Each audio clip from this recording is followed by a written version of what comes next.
Mesdames, Messieurs, bonsoir et bienvenue dans ce nouveau numéro de votre émission 1 milliard d'arbres d'ici 2030, les communes s'activent.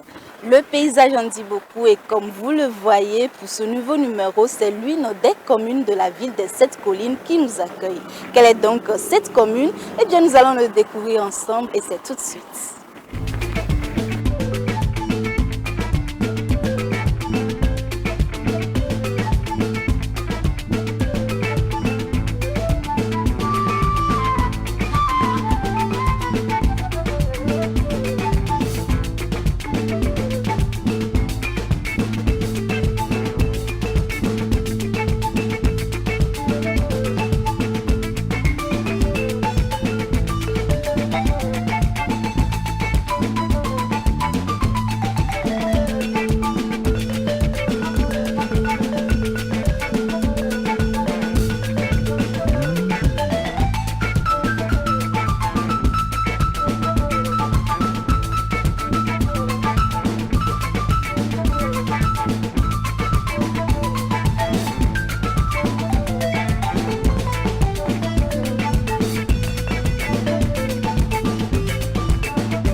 Voilà, c'est la commune Goutroua qui nous accueille et c'est avec le maire Kosividio Donetade que nous allons nous entretenir sur les actions menées par la commune Goutroua pour accompagner le gouvernement à atteindre son objectif d'1 milliard d'arbres à l'horizon 2030.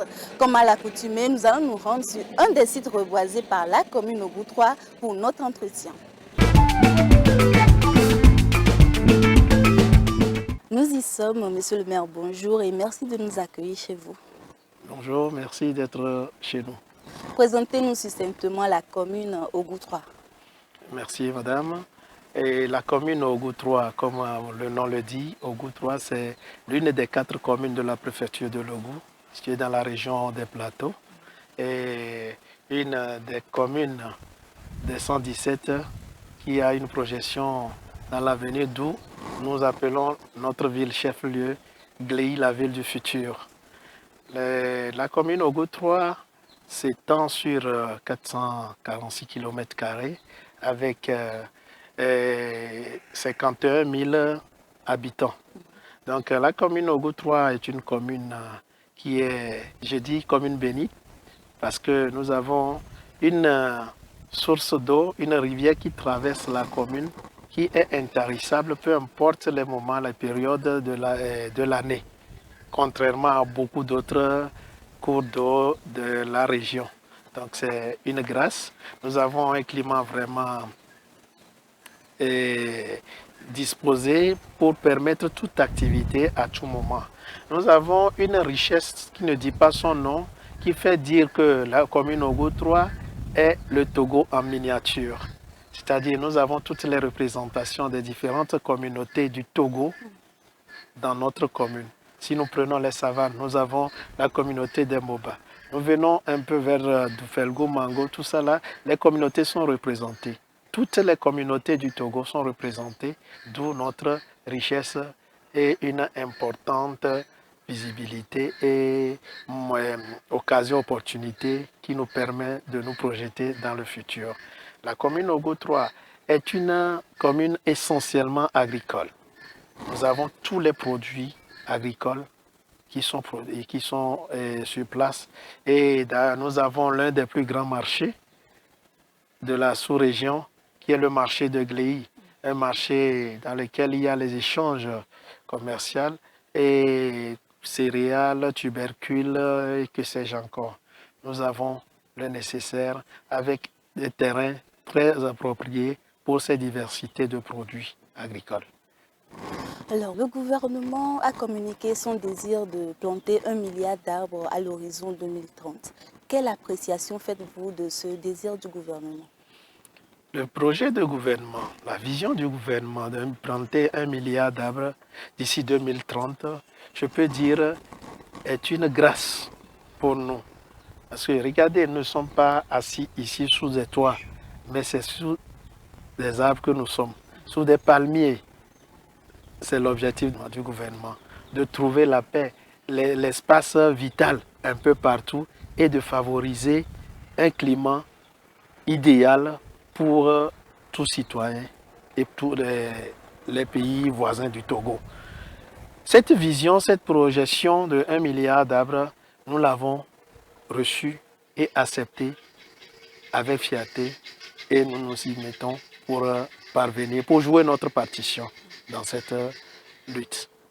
Dans ce contexte, quelles sont les actions menées par la commune Ogou 3 pour accompagner le gouvernement à atteindre son objectif? Je viens de le dire que nous nous sommes mis dans le projet puisque nous avons choisi plusieurs sites sous l'appel du gouvernement et les autorités locales en charge de l'environnement qui ne nous ont pas aussi laissé de côté. Leur accompagnement, leurs conseils, leurs orientations nous ont aussi motivés à reboiser plusieurs sites dans notre commune et restaurer beaucoup de forêts aussi. Au moins, je peux citer 2 ou 3 forêts que nous avons restaurées qui sont vraiment en plein essor actuellement.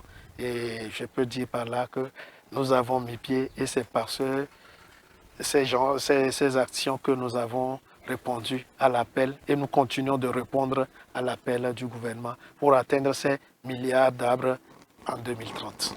Quels sont les types d'espèces que vous mettez souvent en terre dans vos activités de reboisement? Nous avons une diversité de plants que nous mettons sous terre parce que nous ne nous focalisons pas seulement sur les plants qui vont nous fournir de l'ombrage. Nous ne nous focalisons pas seulement sur les plants qui vont nous fournir des fruits, mais nous nous focalisons aussi sur la diversité des plants qui protègent l'environnement, l'exploitation des bois, des produits forestiers. Donc tout ceci, tous ces aspects nous obligent à avoir une multitude de plants que nous mettons sous terre selon les endroits, les espaces choisis et voilà. Parlons donc des espaces choisis. Comment se fait la sélection de ces espaces sur lesquels vous faites vos activités? La sélection, d'abord, nous choisissons les lieux publics comme les écoles. Nos écoles sont nos premières cibles et nous sommes actuellement sur le site de la nouvelle mairie en construction. Et je fais un clin d'œil pour saluer et pour remercier le chef de l'État, son Excellence Faure Sozina Gnassingbé, qui par sa politique de développement a fait de la décentralisation une réalité. Donc nous sommes sur le site de la nouvelle mairie et vous voyez que nous avons reboisé ce site également. Nous choisissons les terrains de jeu pour reboiser les alentours. Nous choisissons les espaces réservés pour d'autres projets qui ne sont pas encore mis en application. Les espaces vides, les réserves administratives qui existent, nous choisissons parmi ces réserves des sites que nous reboisons. Et surtout, notre politique phare dans cette activité, c'est reboiser les rives des cours d'eau que nous avons, des ruisseaux, des rivières que nous avons dans la commune, de reboiser, de restaurer cette petite forêt qui, normalement, couvre et protège ces cours d'eau que nous avons naturellement. Qu'est-ce que ces activités de reboisement ajoutent à l'environnement dans votre commune? Autrement dit, est-ce pour des raisons esthétiques ou environnementales que vous faites vos activités de reboisement? Je peux dire que ma réponse va vous surprendre. Essayez d'inspirer l'air de Gléy à l'heure où je vous parle et imaginez ce que vous vivez à Lomé. Vous allez me dire plus pour Gléy. Votre sourire me donne la réponse, merci. Bon, c'est tout à fait naturel ici qu'à Lomé, on sent l'air plus naturel ici. Mais concrètement, chez vous, selon vous, dans vos activités de reboisement, qu'est-ce que cela ajoute? Ça ajoute beaucoup de choses. Nous disons que nous sommes une commune essentiellement agricole. Nous avons besoin d'un bon climat. Nous avons besoin des pluies périodiques. Nous avons besoin d'un environnement sain pour mieux vivre, mieux jouir de ces produits agricoles que nous avons naturellement. Donc, se projeter dans cette politique de reboisement, c'est entretenir nos productions agricoles. Se mettre dans cette politique, c'est permettre à nos enfants, à nos élèves d'avoir une cour reboisée avec beaucoup d'ombrage. C'est permettre à nos cours d'eau d'être naturellement assainis et dans tout ceci, éradiquer certaines maladies certaines espèces de peste et de virus, ou bien qu'est-ce que je peux dire, de maladies en général, d'aller loin. Parce que la nature est plus thérapeutique que la médecine que nous utilisons modernement. Donc c'est par ce reboisement, cette politique, que nous pouvons accroître donner la possibilité à cette nature de nous guérir sur tous les aspects. Quelles sont donc les difficultés que vous rencontrez dans vos activités de reboisement? Merci. Les difficultés, je ne peux pas dire qu'il n'y en a pas. Mais je ne me plains pas, parce que sans ces difficultés, nous n'allons pas sentir que nous évoluons. Nous sommes une zone essentiellement agricole, nous sommes une zone qui a un cours d'eau intarissable. C'est obligatoire que nous ayons les bouviers qui font paître leurs troupeaux un peu partout. Donc nous avons ces difficultés avec le pâturage. Des gens qui font venir des bêtes dans l'espace reboisé. Si nous n'avons pas pu protéger les plants, parce que le suivi des plants, une chose est de mettre sous terre les plants, une chose est de faire le suivi, c'est-à-dire les protéger et les arroser tout au long d'une période pour s'assurer de leur suivi. Mais étant limité quelquefois par les moyens, nous faisons des reboisements et les plants sont exposés comme ça. Donc, ces plants sont exposés au pâturage et aussi, je ne peux pas dire que nous n'avons pas la difficulté financière. C'est ça, c'est le nœud. Il y a la difficulté financière. Sinon, la difficulté naturelle, nous l'avons, mais avec l'accompagnement, le suivi harmonisé par les finances, je crois qu'on peut avancer droit et juste dans notre projet. Pour pallier ces difficultés, quelles sont les stratégies que vous avez mises en place pour résoudre ces problèmes? Je viens de le dire que le fondamental, c'est le côté financier. Donc, nous sommes en train de lancer, je profite de cette émission, pour lancer un appel à tous les partenaires qui financent les projets environnementaux, de répondre aussi à notre appel que je lance actuellement. Nous avons besoin des partenaires qui puissent nous accompagner techniquement et financièrement. Techniquement, nous l'avons. Le gouvernement a mis en place et a mis à nos dispositions les agents des services environnementaux. Et côté finance, le gouvernement essaie de faire ça, ce qu'il peut.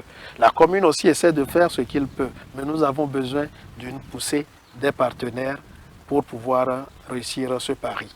Est-ce que la population de Gléy vous accompagne dans vos activités de reboisement? Je remercie vraiment la population de Gléy qui a aussi bien compris l'intérêt que nous avons en reboisant ces espaces.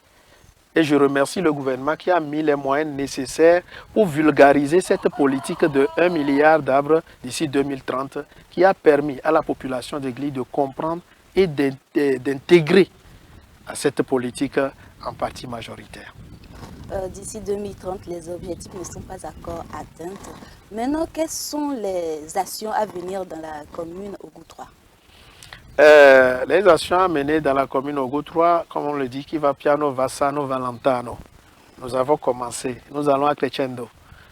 Et en allant avec une sérénité, nous amenons d'autres vers notre logique et ça s'accroît. Donc moi, je ne peux pas dire que les objectifs ne sont pas encore atteints jusqu'ici. Nous sommes là, en allant, comme on le dit. Notre politique, c'est maintenant d'aller vers les propriétaires terriens des grands espaces à aussi reboiser leur domaine.